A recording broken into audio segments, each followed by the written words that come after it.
Gotta remember to turn down the background music audio. Alright, we're live. How's it going, Alex? Good. It's weird that we're in a lockdown, it's a pandemic, but at the same time, there's still insane traffic on the 401. It's all the time. Like, you're, it's weird to me, but that was my day. A lot of time in traffic. Yeah. And JC, I know you're watching. I will get a home PC one day. I will. I promise. I just need other things to invest my money into. How's the audio for everyone out there just wanting to double check? Just give us a ping. Can't really hear Alex. All right. Yeah.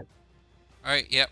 You should be good now. I think I turned on the wrong audio for you. So you should be good now. Can you hear me now? Test that. 1, 2, 3. And then, yeah, there's crazy corporate companies requiring people to come into work in Toronto. Yeah, we have a lot of people working in person in Toronto. It's weird. I'm sure Brampton has the same issues, right? Like the GTA as a whole, it's just a lot of people everywhere. So. Lionel, it's funny that you joined. I was actually talking to Alex before this about how my friends never come and support me on these live streams. So I'm happy to see you come and support me. Vindication! All right, let's jump into this. Doing something a little bit different. We kind of flaked on figuring out a topic for this live stream. So we figured out one kind of last minute and decided, okay, we're going to be talking about organized play. That's great. And then we didn't have time to put together a slide deck or anything on Tabletop Simulator. So it's just going to be the two of us. And you get to look at our lovely faces and my awesome background. I finally put up Genesis posters behind me, which is cool. I got this inspirational quote right on top of rain. And it says, "Life isn't about waiting for the storm to pass. It's about learning to dance in the rain."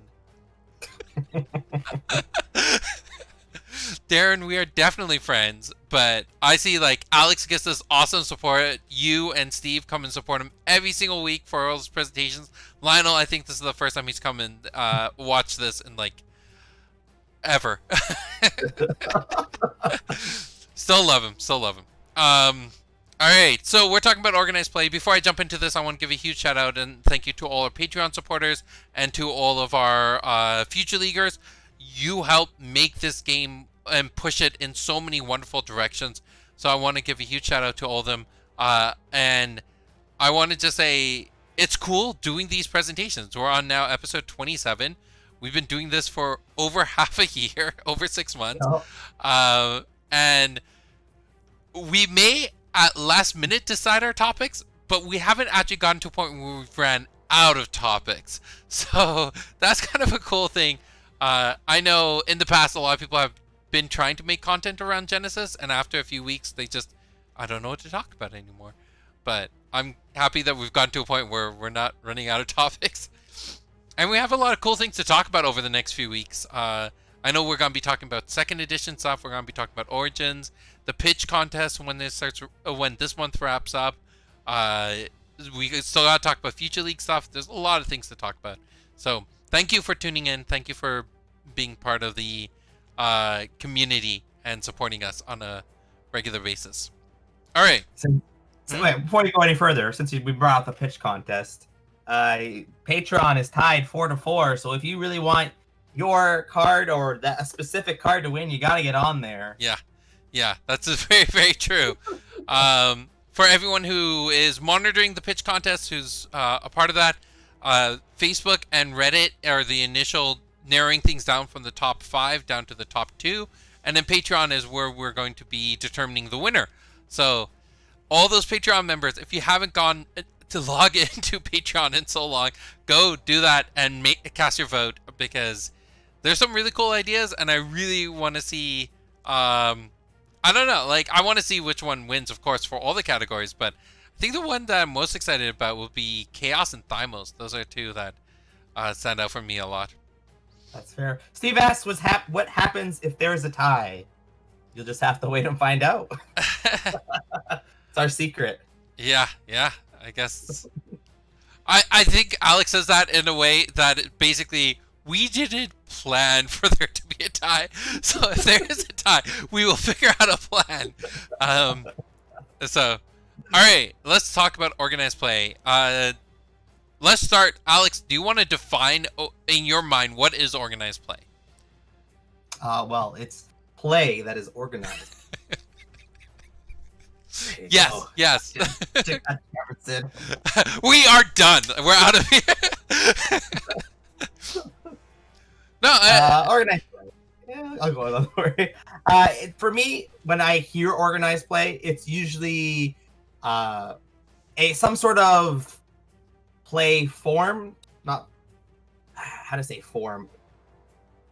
It's just sort of an I don't want to go back to organization. Try to don't use the word and the thing you're trying to explain. Oh no. It's sort of like, oh my. When you go to a store and you participate in games that have been created in a specific schematic. See, I like that we're starting this way because, to be honest, like, I love collectible card games my entire life. I played casually with friends. I played competitively at things like Friday Night Magic, and it was really, really great. And then I got into the scene of creating the game, and I remember talking to Jeremy from Forbes, and he was saying to me, all right, when are you going to roll out organized play? And I was like, soon. And then right when I left the store, I pulled out my phone. And I was like, what is organized play? Because even though I created a game, I was still learning as I'm growing. And organized play was not something I knew straight off the bat. I think the best thing to look at is the idea that it is the structure in which we play the game in a competitive way, right? There is... Some people come into that casually, but a lot of the times it's the idea of, okay, how are you playing tournaments on a local level? How are you playing tournaments on a national or international level? How are you determining who is the best player? We need a way to define those things and to compare different players to each other. And I think those are elements that are very, very important. And then another really, really big part of it is prize structure and prize support. It's not just one thing to win. It's you want to win, get shiny things, and then use those shiny things in your next winning. Steve gave a much better description than I did. Participating in a structured event. Yep. JC has a series of events around a game that are put on by the store that is sponsored by the gaming company. Those are all very, very true things. I think Darren has a great one, which is Darren is the best player. That's a good definition. But, it is a really hard thing because I think in our sphere, like in this industry, we talk about it a lot. Everyone has a rough understanding what it is. I don't know if we have a place where it's standardized, where that definition is standardized. And I think a big reason behind that is because the three companies that are leading the charge behind this, Magic, Yu-Gi-Oh, and Pokemon, they all view it in a different way, and present it in a different way. So there is no standardization on how to approach it. At the end of the day, it's all about that competitive scene, right? Yeah. Well, I have a question for JC because since he brought it up, JC said it was organized by the store. Can you have organized play without a store? Is the question. Also, if we run an event, is that organized play? Yeah. The monthly tournaments that we host for Future League and for Standard, is that organized play? We are giving prize support. It's sponsored by the gaming company, but there's no store associated to it. Or even what Magic is doing for FNM now. Like, they have the way for you to put in the code so you do get sponsorship from your store, or you do connect it with your store, but you don't have to do it that way, right? You can just go on Arena and still play. Is that still considered organized play or not? I would say it was. Yeah. Yeah. And I think these are... It's an interesting conversation to have because we need to be on the same page when we say something Otherwise, the whole entire concept of language falls apart. um, so the next part of this is, okay, we have a sense of what organized play is. Why is this important? Why is it important for a collectible card game or any competitive game to have organized play? So it comes back to, I think, structure. If we want both, the player base needs to feel like there's structure in their game, that there's something to it. Both the community and that they're progressing to something, I believe. Yeah, I think that's pretty much the two pillars there. From my perspective, this actually comes down to what I talk about, which are the concept of a hobby game, right? So I see gaming as a whole, the entire industry of gaming, broken down into three categories. You got casual games, hobby games, and sports. And casual games are just, it's a game. It's a game that people play. Any game is a casual game. A hobby game needs to stand on three pillars: the past, present, and the future. I call it the self, the community, and the future. So the self is, what are you doing by yourself to make this into a hobby? Either it's deck building in a TCG or theory crafting in TCG. There's painting in miniature games. In basketball, there's practicing your shots or playing by yourself. Football, there's perfecting your toss. All these games have something you can do on your own. There is the community, the people you play with, the teams, the people you talk to about the game. And then there's the future, the thing you're trying to aspire to. And that's where organized play and competitive come in. There needs to be a part of your game where people are trying to aspire to be that next strong player, the next pinnacle of what the game represents. So in your mind, Alex, from the championship, what were some of those? We had some of the best players come out. The championship was the epitome of the organized play system. What were some of those things that identified some of the best players in Genesis? Ooh, to identify the best players in Genesis? Yeah, that's a really hard statement, because even though myself, Steve-O, we made it to the top two, there may have been other players that they could have been at our level, and maybe they had bad draws and stuff like that, and we didn't see them. Yeah. It is really a hard thing to state.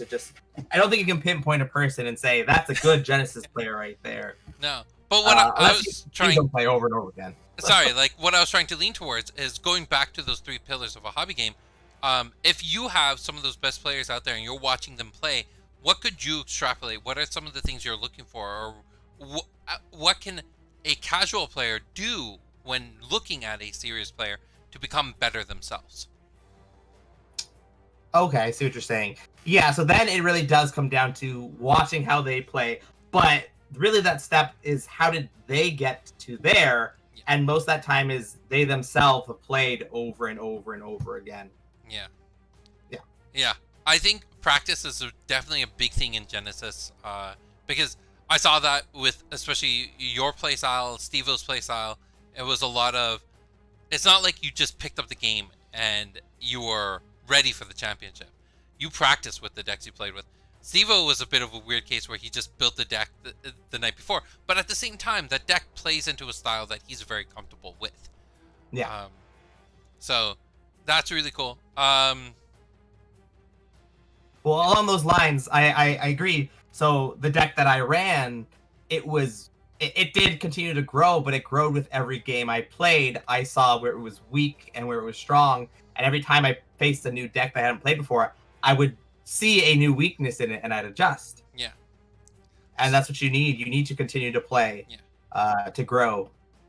So bringing this back into the organized play, I think this is the important part of regular weekly kind of that competitive scene, because you need that practice, and it's not just practice, but it's practice against a lot of different opponents. Yeah. So when it comes to implementing an organized play for any game, not just our own, but anything out there, what are the expectations? What are kind of bullet points? These are the things every organized play system needs to have. So expectations, it's sort of standardization. like the event that's going to be run is pretty common. Like you usually have the different formats depending on the game, but it's expectation that every week you go to a place and it's going to be the same format, so that you're building and building your deck to fit that game, and you're always advancing for that. The next step is for the organized play itself is people love shinies. It's always the truth, and I've seen organized play where it's not given by the game, and then the store themselves have to put in extra prizing and all this stuff. And I don't like that motto. Yes, I am a store owner. That's a weird thing to say, but it's if I'm store A and store B also exists, and I am store A putting in prizing, and store B is also putting in prizing, and they just go, well, my prizing is the exact same prizing plus one booster pack. and then it becomes, well, I should go over there. I might win one more booster pack. Yeah. It's the weird little nuances. But if you look at the nice organized play, which I think nowadays is where everything seems to be at. Anything extra added from the stores are bonuses from the stores themselves and not part of organized play kits. Is nowadays we've gotten more to a format where everybody wins something, and if you win something, it could be something really good. If that collectible shininess, that's what you're hoping to get. Yeah. Is where it's starting to get to. Yeah. It needs to be it needs to be like a medal of ways, but a functional one. So I'm thinking like I did a 5K with my wife a few years ago, and we walked away with a medal, and that's nice. It's hanging on in our front room, and it's a nice thing to have. But when it comes to these games, you also want something that you can throw into your deck, right? You need a way to show that off a little bit. Yeah. Going back a little bit, some comments coming in from JC. When we were asking him about if there's a store, like how does that work for his definition? He's like, without a store, needs to be done by the company for organized play. Without a store, it gets into a gray area. So that's part of his definition. And then he was actually adding into the conversation we're having of what are some of the expectations. He's like, needs to be inclusive, welcoming to all players.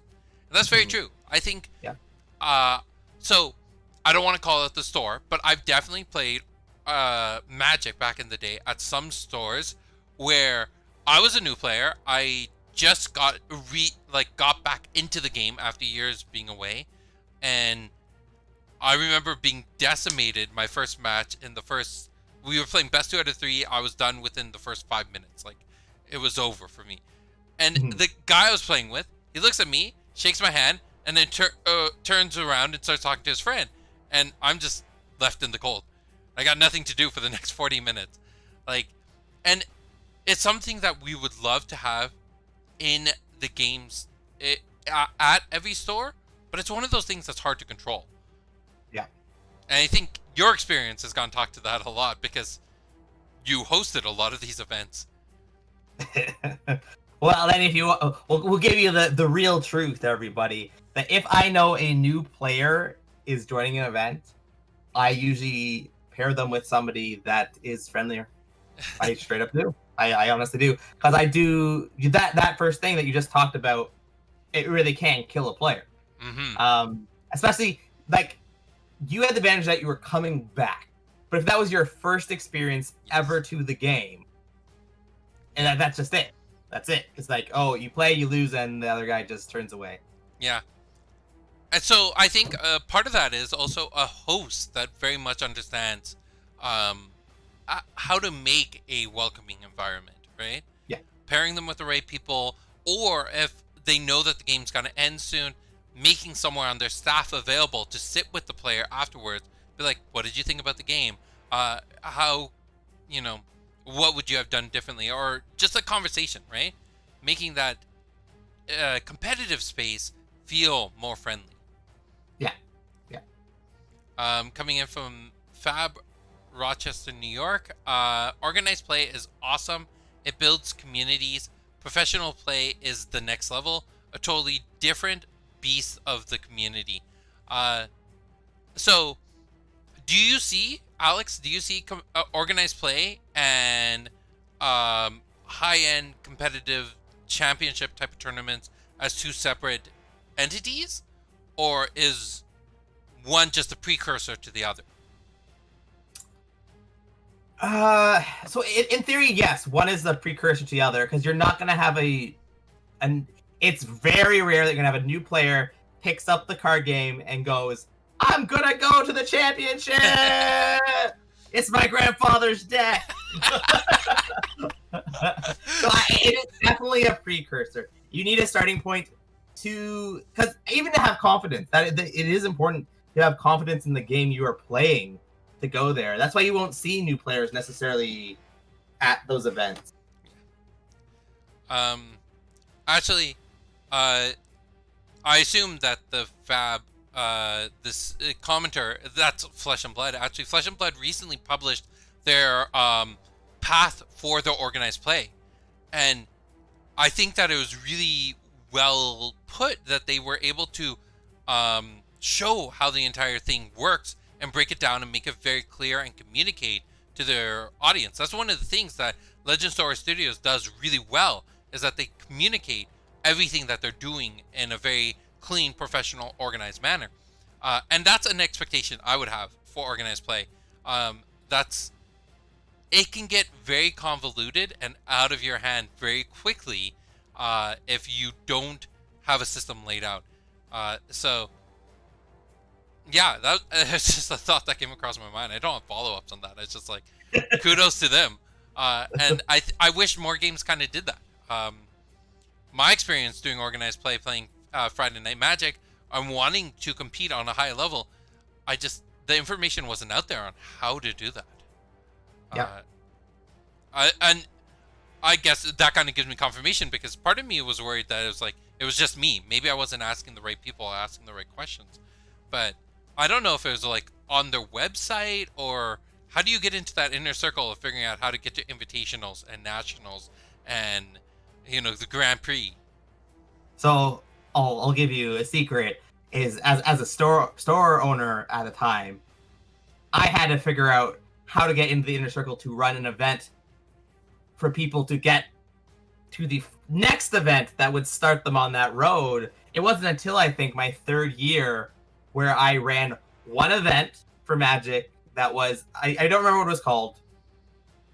I forget what time it was. I ran one event that essentially allowed them to go to that next level, and then they removed that program from the stores. Yeah, I think it is. That's one of those things that needs to be there as part of those, like, if there were like 10 rules of setting up your organized play, it should be out there that it's very clear what is each step of your organized play, what is it leading you towards, because that idea of aspiring to be a top tier player, the path to get there shouldn't be confusing. The thing that should be difficult isn't understanding it. It should be actually becoming a top tier player. Yeah, that's the thing. First impressions are everything. Another comment comes in. And I think that's actually one of the things that drew me into Magic when I got back into it. So I played it really, really early on, stopped for about 8 to 10 years, and then got back into the game. And my first impression getting back into the game was doing a booster draft. And it was just such a fun experience. And everyone around me was super supportive. And then what we did was something called rare redraft. I don't know if you have ever done that, but where, I've done those before. Yeah, you take all the rares that you drafted during the tournament, put them back into the center, and then everyone drafts them again. And then the JC says, I hate rare redraft. Some people love it, some people hate it. It depends. I guess it also depends on how high or low you are on the drafting scene. Because if you're really low, then rare redrafts are great, because then you still have a chance of getting something decent. But if you're really high on, you want to just keep the good cards you drafted. Anyway, so we did that, and when it came my turn, I was dead last in the tournament. When it came to my turn, I had everyone kind of coached me. Okay, what are you planning to play from here on out? What is your style, right? And I was like, I want to play Black Blue. And they're like, you should take this card. And it was the Blue Wish at that time. And I was like, yes, this is awesome. And it was just such a great support. Actually, no, I think my first rare was Sutured Ghoul. Anyways, long thing. But my point was that first impression of organized play and working with the community was really nice and got me into that scene. Flesh and Blood, Rochester, New York. So, okay, yes, that's what your YouTube handle means. Thank you for joining us for the chat. It's great. I know that this is the Haunted Castle Gaming team, and we're promoting Genesis. It is the game we make, but at the same time, we want to talk about the industry as a whole. And so I'm happy to have anyone who plays any game come and talk to us about those things. All right. So, moving on. What have other games done well? Like, what are some of the things that other games have done really, really well that you want to like highlight? I think I have to go in different steps because they change as time goes on. Mm-hmm. Right? So, Pokemon does very well on their pre-releases, on their promos, because for some reason there's always one promo in that pack in their pre-release kits that everybody wants. Not because it's playable, but because, you know, whether it's a Charizard or a Mewtwo, and for some reason that card, even though not necessarily a playable card, always worth $100. I was like, okay, which is very interesting. But they also because they usually they do sort of aim to cater for the kids. Mm-hmm. I'll talk about something that's very bad, is trying to set that up for a store. It is terrible. I won't go into much further details than that, but I'll keep moving on. Magic, I think their new pack system is really good, but how they implement it, where they just give it to the store, they're like, you do whatever you want with it, but also follow our rules. And also, we're going to say you should give it this specific way online, but you should do whatever you want with it. It's a mixed bag. The promo kits themselves and their organized play has been good, but it's just right now it's a mess all over the place sometimes. My favorite, originally was my favorite, was actually the Dragon Ball Super. When it first started, it ran through the distributors, and you essentially bought your kits through the distributors, and you just run your events, and it would do it like this. And then there was a separation. The kits went off to a secondary company that wasn't the game makers. It wasn't the distributors buying it from you. So we, the game stores, then had to buy these kits from a third company who would charge us like 3 times the amount of kits we used to pay, charge us for shipping, and then they would also choose the amount they'd give us. Yeah, I know you're turning your head. It went really weird, and we were like, why? Why did this change? No real reason there. And another thing with the Dragon Ball thing, so people were coming because they were highly coveted. That's not our motto for Haunted Castle, but the promo kits that they were selling, much like the Pokemon ones, but the Pokemon ones were more rare. Those were just pre-release kits. The promo for Dragon Ball Super, when it first started, almost all the cards in the promo packs were $20, $30, $40, $100, and it was crazy. So you had you had people coming down from Toronto to come to your organized play in hope to get one of these packs. I'm in Brampton, so that's why I have to say from Toronto. But then, so I guess the company obviously saw that, and now, which I think they did a flip on, which I actually don't think is that great, but it should never have been at that level. Is now they're all their organized play kits are worth nothing. They're 5-cent cards that you don't even play in your in your decks. Yeah. I don't really get that. I think that's too far of a turn. I may have forgotten what the original question we were answering was. We're just going through the other games and talking about some of the things that they've done well. It's like their experience.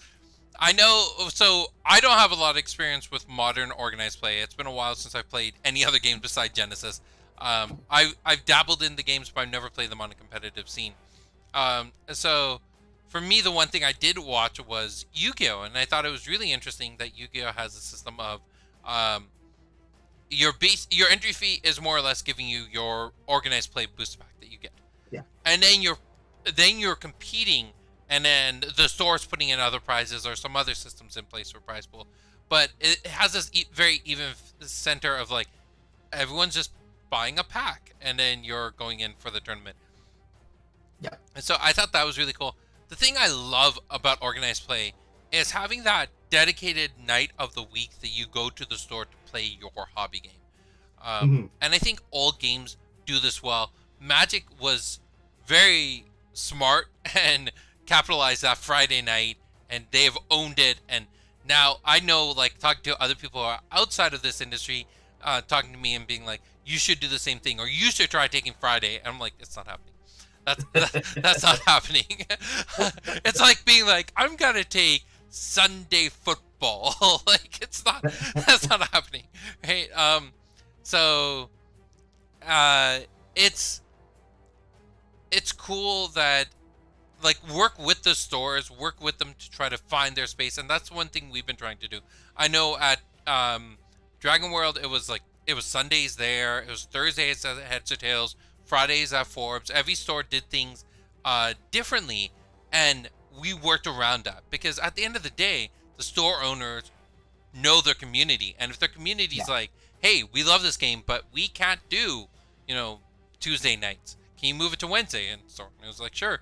Where are we as a company gonna be like, no, you have to put it back to Tuesday? Like, no, let the store run it their way, and then support them. I think that's a big shift in this perspective that we have, is support the stores from running their organized play the way they want to do it. For sure. So that's some of the things I like to take away from this. And one of the big thing is all the stories you told about your favorite things or pros and cons about the organized play always came back to the prize support, which is interesting for me, because that's the one thing players are going to take away with. Casual and competitive players are still looking at that prize support. The other stuff, like, I think it's a funnel factor, right? Everyone wants a prize support. And it's, as you get more serious and serious players, it becomes, higher prestige, more ranking, exclusivity into tournaments, and so on and so forth. That becomes fewer and fewer people want that. But a lot more of your players want that prize support. And that's why that's going to matter so much as we move forward. So, do you want to give a story of your favorite organized play experience? What was one of your favorite moments going into a tournament? Going into a tournament? Or just the tournament experience? The tournament experience. So I'll go for the Genesis Championship. Or maybe I should talk about the bad stuff at the Genesis Championships. Well, I would love to get into that afterwards. Okay. So I think the best thing that you can do when it comes to organized play, it is no downtime, no dead space. People have come to play. So a big issue that can vary depending on the player is, like, if a person has a buy, that can really, like, they just sitting around doing nothing, stuff like that. But, like, that's stuff you can't control. So I go back to the main question, which is, what is my best experience? Okay, so let's go story time, kids. I have been playing in organized play since I was 5 or 6 years old. That was when I started playing organized play for Magic. And then Pokemon came around, and I started playing organized play with that. And Yu-Gi-Oh! Came around when I started playing organized play with that. And in between those, I was also playing HeroClix organized play. Yeah. So I was doing all 4 of those at the same time. Luckily, let me just think. I think all of them were on the same day, and I literally went from event to event to event to event. Nice. So it would be my Saturday morning. Early in the morning, it would be. I think the very first thing would be Yu-Gi-Oh. Then it would switch to Pokemon, and I'd go to HeroClix, and then there's just always people playing Magic casually at the time there. But so for me, that was a full day of just fun, even though at that age I wasn't the greatest player at anything.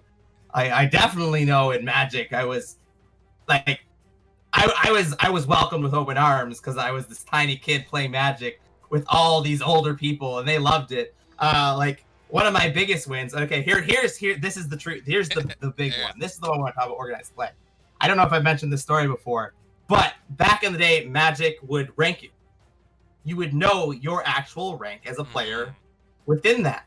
So at my local game store at the time, we had the third best in Canada. Nice. I'm going to assume I'm about 8 at this point. I'm just going to assume that just because I don't remember the exact age. And we were doing draft. I get paired with this person in third place.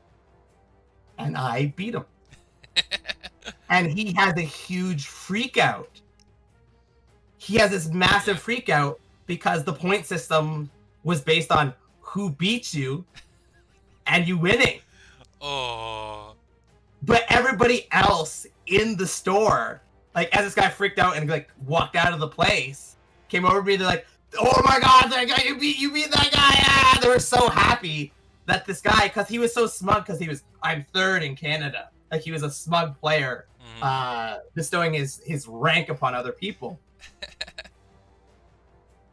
Yeah, so that was, I would say that's the very good one. And I was just going to organize play, even though I wasn't winning. I just enjoyed playing at the time. Yeah. I think that your last statement there, actually, like, that's something I want to highlight, is that I think the big difference between like not casual, but like the store level organized play tournament, having that like accessible to everyone and making it that it doesn't matter if you win or lose, you're still just there to enjoy, is a very important thing to have. And then you have these epic moments. I remember doing drafts when I was in Seattle, and I left Magic for years, came back, and I was playing drafts every week because it was cheaper than going to watch a movie, and it was a good way to spend my Friday evenings. So I'd do a draft, and then all of a sudden I just started winning first place week after week, and everyone just started expecting me to win. And it was a thing. It was enjoyable. It was regular. You didn't have like this hyper competitive scene. You didn't have people being very aggressive, and that is a great way to just enjoy your game. So Sure. no, I like it. Sorry, that was really cool. Lionel coming in being like, that would have felt amazing. And yeah, like I'm sure it did. It stuck with you for years, right? Yeah. And that's part of the reason why we love these games, right? We have good moments that stick with us for years, decades, right? Yeah. All right. I have a different story for a different reason. Okay. Not as a player, but as an organizer. Okay. At my before I became an owner, I worked at another shop, and I was obviously running the organized play for them. And even though I never played in the games, just all the players had the perception that I was the best at the game, even though I didn't play in them. And so at the end of all the events, all the people would come up to me and they'd be like, "Hey, do you think I should add this card in my deck?" Or they just come to me and they'd ask me questions. And like that was honestly just as fun. Like having the knowledge and being able to help people make their deck better or better at the game. That's a great experience. Mm-hmm. All right, you brought this up, so let's go back to the championship. What are things that you would have? What are things that we didn't do well? Because this was before you joined the team. So if you were to go back and redesign that championship, what would you have changed? Actually, let's start with some of the things you liked. I want compliments first. I want compliments before the insults.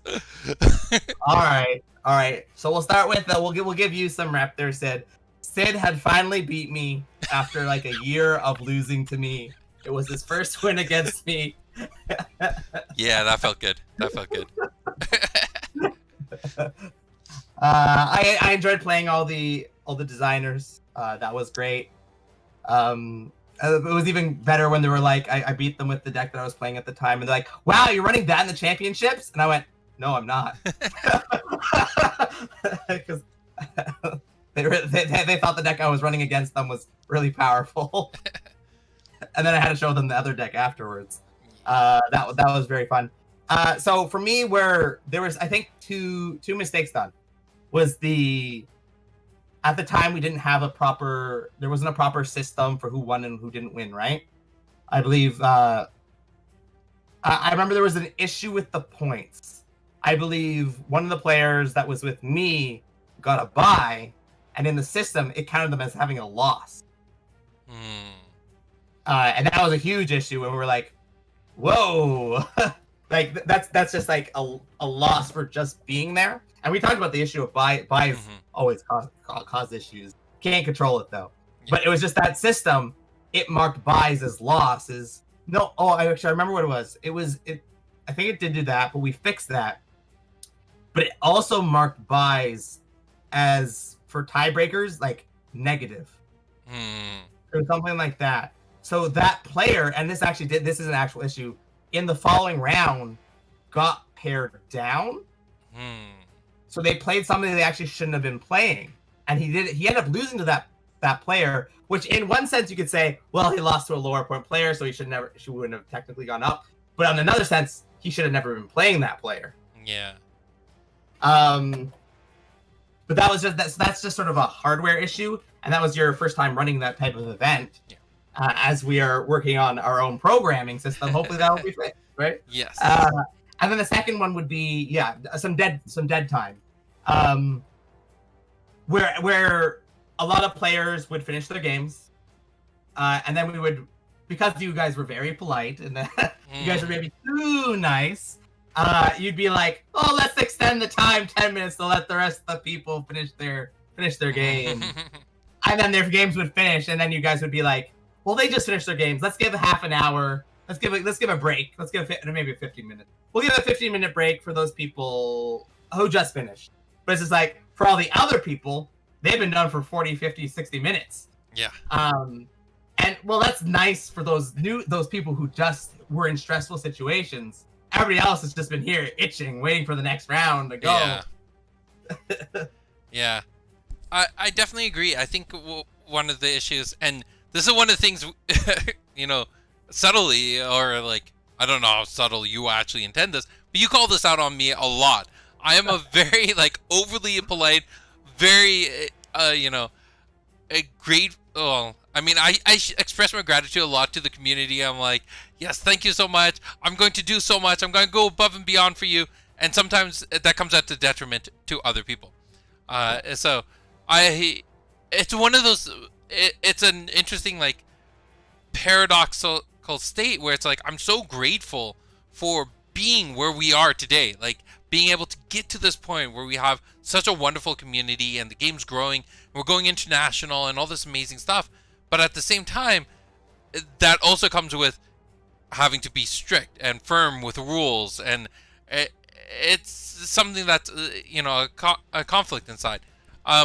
We did try mitigating that with having like side events going on, but even the side events, like, there wasn't enough, or at times it was also like, I don't care about the side events anymore. I just want to get to the next match, right? Yes. Yeah. So I do think like having some sort of authoritative figure who was there, who was more like strict to the rules. And one of the big issues was that I oh, yes. So Fab, Rochester, New York, did I create the game? Yes, I am the creator of Genesis. Yeah, it's funny. I don't think everyone knows that. It does always take me for a surprise when I'm talking to someone. This is a side tangent story, but I remember I was at a store once. I was at a store in Waterloo. I was just there talking to someone, and we're casually chatting, and they're like, I think the store owner was setting up the display for Genesis, and he's like, "Oh, what's this game?" And the store owner was like, "You should talk to the guy standing right beside you." So we started talking, and then after a little while, I was like, he's like, "Oh, how long have you been playing the game?" I'm like, "Actually, I'm the creator of the game." It's such a jaw drop moment. But anyways, so the problem with the championship was everyone who was there felt like close personal friends, and I wanted to be so lenient and work around them and do such great things for them. Realistically, looking back on that, I should have had someone else come in who was a lot more, who cared more about the processes and the strict ruling of the game than hurting people's feelings. And that's something I would definitely want to do in future events, is having someone who maybe doesn't know the community as well as I do, who isn't, having a chat box open and seeing all these people's names and being like, I know these people now. It's awesome. Like, I would love to have someone there who could say, firm, you did something wrong. You have to this is the punishment for it, right? Yeah, that's just essentially judges. You shouldn't be a judge anymore, essentially. Yeah, I shouldn't. Yeah. You don't have this game. You don't get it. Who are you? It is a weird thing, and it's funny. The more the game grows, the more I'm forced to be detached from it. I can no longer talk to people about. Someone comes up to me and they're like, "I have a great idea for a card you should make." I'm like, "Hold on, I can't talk to you about that anymore." Like, it's getting to that point, because I know you and I have had the conversation way back in the day of like cards that should be in Genesis. And Selective Amnesia is actually a card idea you pitched to me, and we put it into the game. It's fine, but now I can't do that as much. So this is something that would be in a Friday design conversation. But if you're going to make your own TCG, realize that it will ruin everything about TCGs that you love. You can't trade because you own all the cards. Collecting seems weird now because, again, you own all the cards. You can't compete in the game anymore. The only time I get to compete is when we do booster drafts, and then I can't buy, like, I'm not paying for the product. I'm not contributing to the prize pool. It's a weird state to be in. I can't enjoy my game anymore. But at the same time, I love running the company. I love running Haunted Castle Gaming, and if that's what I'm banished to do, it's fine with me. Jeffrey in the chat says, I haven't had the pleasure of any in-person play yet. Got into it after everything got shut down. So I'll wait until Origins. Hopefully, yes. I'm hoping that things are starting to open up, and actually, so I send monthly newsletters to our retail stores and to all partners of like updates and things coming.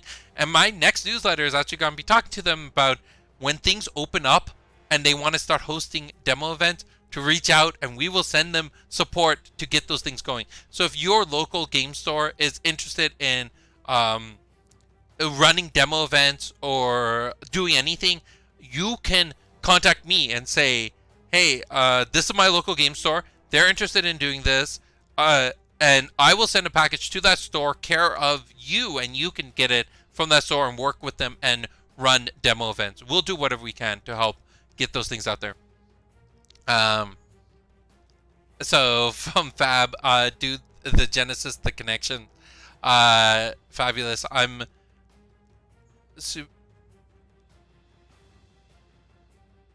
Sorry, I'm missing this. I'm a sub to Fabulous. He pulled the winning Majestic Foil Genesis. I may have missed connection there. So, anyways, where was I? I lost track. Was there any questions you had for me about organized play? I'll think of one, but we'll don't know if he mentioned Steve's comment. Steve's favorite organized play was, at least at the championship, was his exhibition game versus JC. Yeah, I think having the opportunity to play against some of the designers is really cool. It's one of those experiences I had a long time ago playing against one of the designers of Magic, and I think again it's the idea of us as an organization staying connected to the players. one thing that I find is a big issue with game design is kind of like how I'm getting detached from the game. That's the core reason why I don't want to be the game designer anymore.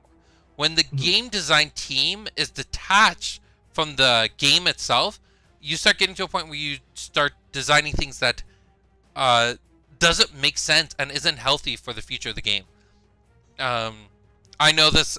I play a lot of Pokemon Go. This is one of the issues I have with Pokemon Go at times, where they do these events that and they hype it up and they make it seem really awesome, and then you get into the event and you realize there's no value to it. Like, it was a useless event. All they're giving you is regular stuff that you could get any other time.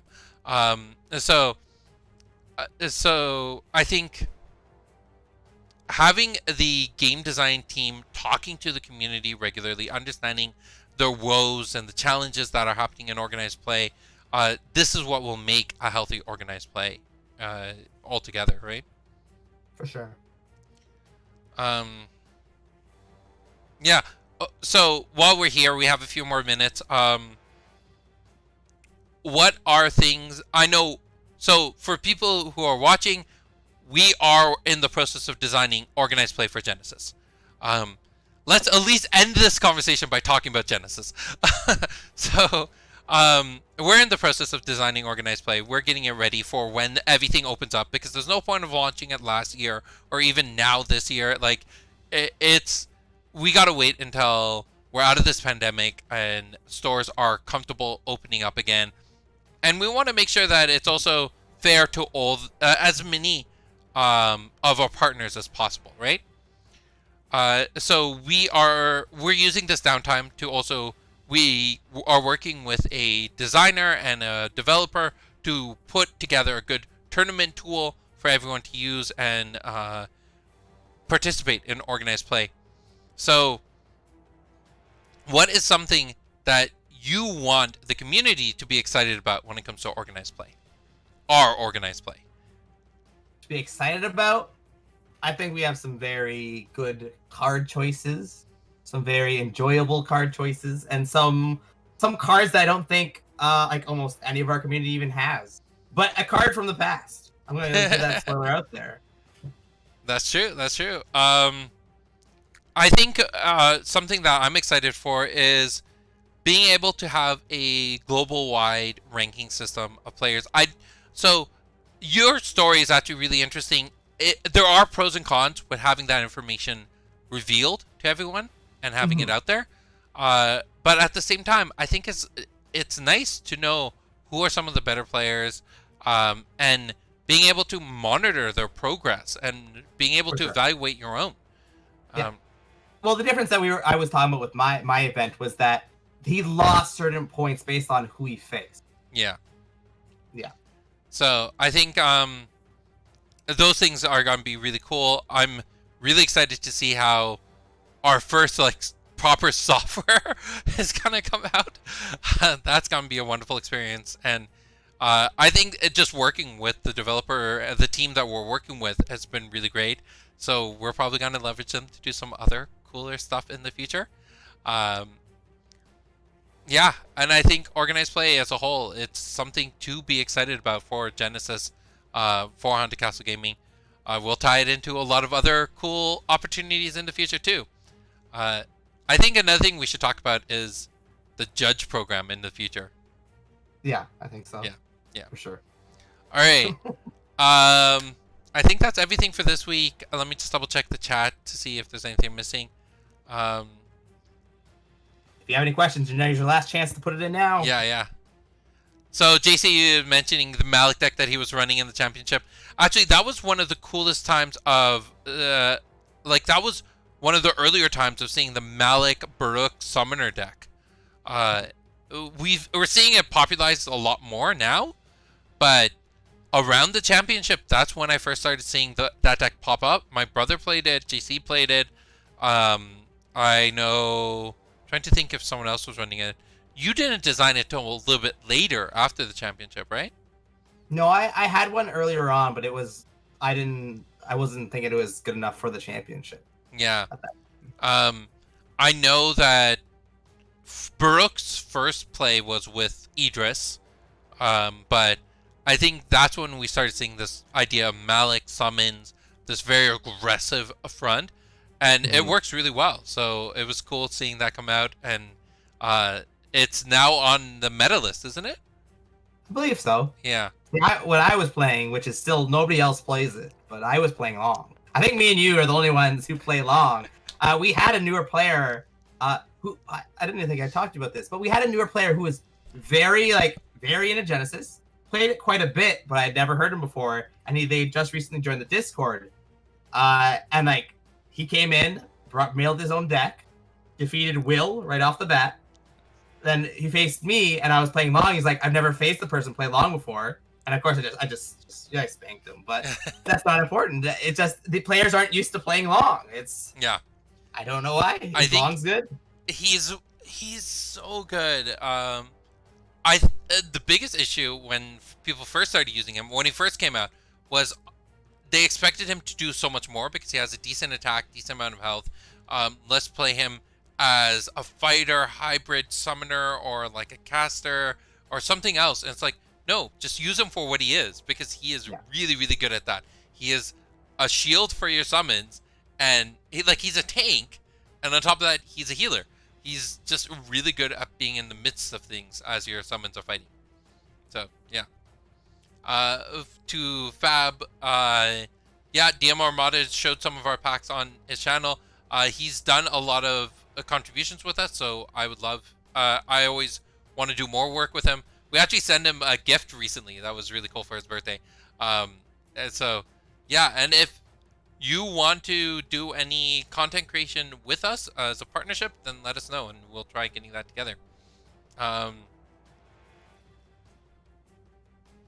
JC says, don't run Malik aggressive, make every summon count with him. Malik is a really, really interesting champion. I think there's a lot more to him. I think your Genesis for Dummies videos did a really, really great job at breaking him down. Are you going to be doing more videos anytime soon? I don't know. I asked people to let me know if they want more. I haven't got many people requesting it, so... Oh, man. Here's my request. Here you go. I am requesting those videos. For Darren said, I didn't know Long was a he. Well, he's kind of partially topless, so I hope I hope it was a bit more obvious than that, but... Yeah. There are only two male characters, Malik and Long. All the other ones are female. Yeah. I've never even thought about that. Well, once we get into Raze, then you have Kun come in. Yeah. Core, it's because he's a fiend, referred to in the masculine more often. Yeah. All right. I think that's where we're going to wrap things up today. Let's throw up this awesome thank you screen to all our Patreon supporters, to all the retail stores that partner with us. Yeah, and then next week I think we're going to be talking about the conclusion of the pitch contest, all the winners, and how testing's going to look like for that. Do we want to talk a bit more about Future League? Next week, or we'll talk about Future League for sure. Yeah, I think Future League and the winners of the pitch contest. I think that's a good way to kind of wrap things up next week. All right, thank you everyone, and we will talk to you next week. Bye. Have a good one. Bye.